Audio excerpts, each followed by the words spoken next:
Kamusta guys? Ngayong araw muli na naman tayo magre-react kay Jerome Bardome, ang ating magnetic icon at Elvis Presley ng The Clones. Meron na naman tayo nakitang video niya guys galing sa RJ Bistro. Ito yung kung saan ikomanta siya ng American Trilogy. Ayan, madalas niya rin kinakanta tong kanta na to. Pero ngayon tignan natin kung gaano kahusay dito si Jerome Bardome. Tara, samahan niyo ako mag-react. So thank you very much for being here tonight. Now, the very next song is called, well, you know,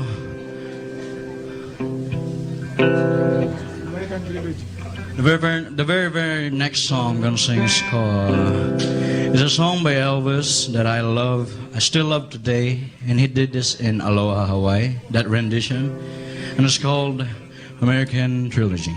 Take it on. Talagang aral na aral ni Jerome Bardome, no?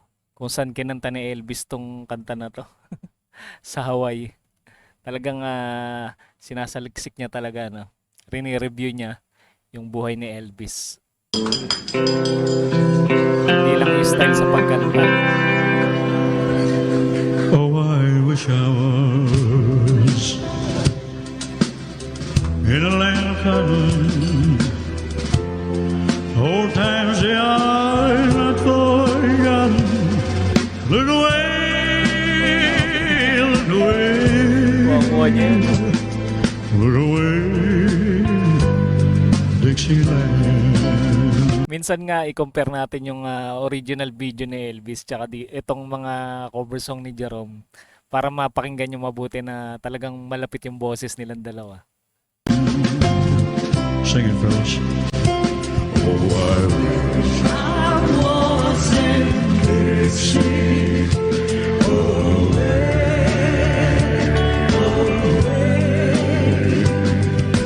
Ginawa niyang bass yung boses niya, no? Mas linakaya niya pa.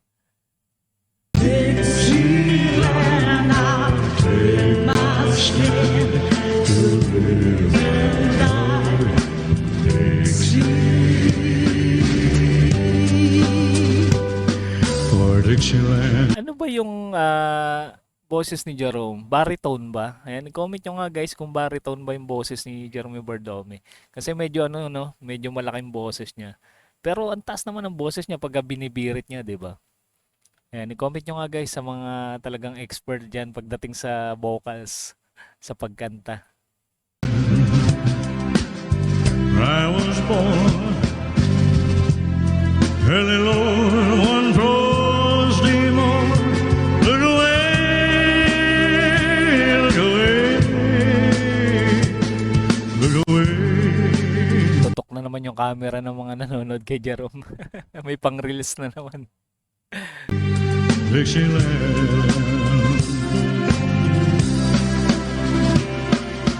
Glory, glory, hallelujah.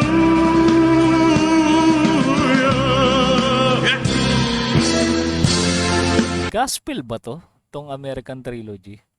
Merong Hallelujah na word di ba? Gospel song siguro to. Alam ko kasi si Elvis merong mga kanta na gospel, di ba?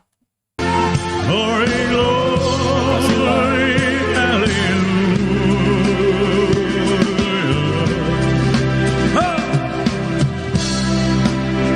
Glory, glory, hallelujah. It's good. Mga tao sa baba namamangha sa boses ni Jerome. Para silang nanood ng concert ni Elvis talaga. Pag pinakinggan yung boses.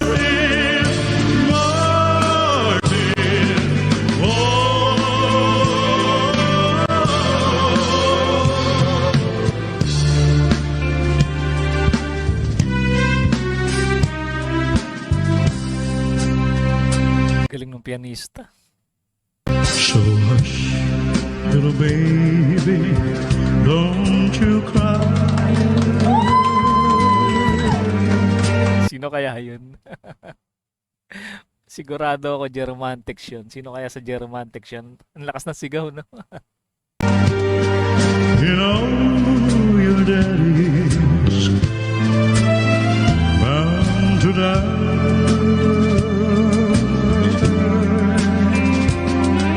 But all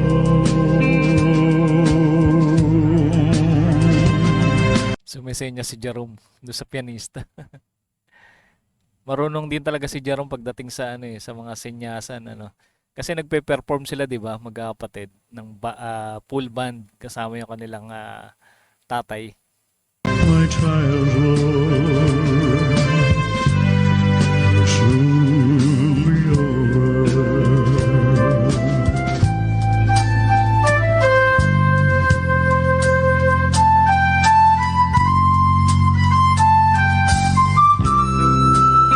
Galing ng keyboard no, tunog ano talaga, parang may nagpo-flute,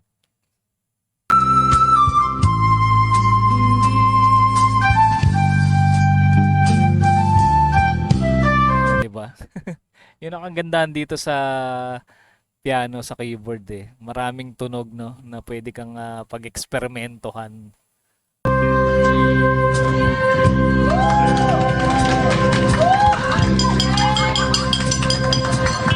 Nagtok-tok pa ng baso.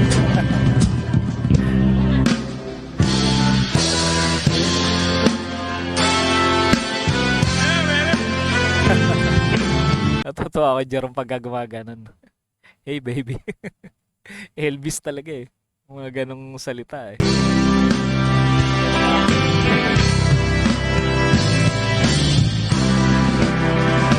Glory, glory,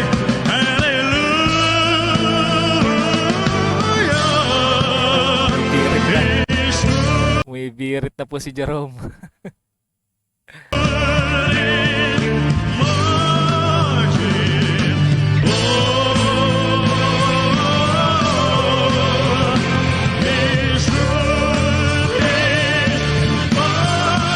Ito, ang taas nito. Itong part na to.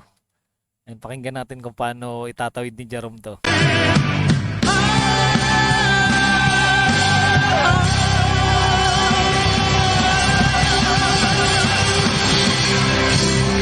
Chords. Thank you so much.